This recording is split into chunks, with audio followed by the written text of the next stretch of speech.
প্রতিদিন থাকিস? হ্যাঁ প্রতিদিন থাকিস? হ্যাঁ হ্যাঁ। উনি আমাদের সঙ্গীত পরিবেশন করে শোনাবেন। ওনাকে অনুরোধ করবো মঞ্চে আসার জন্য। কিসের ধোঁয়া রে? এটা কাঠ কাঠ আর কয়লা না হলে লোক বুঝবে কি করে গরম হচ্ছে।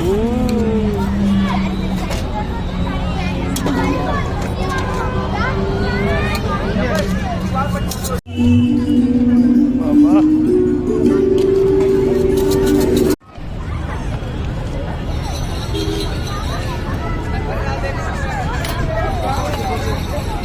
ছেলে এই বামাতে নিল,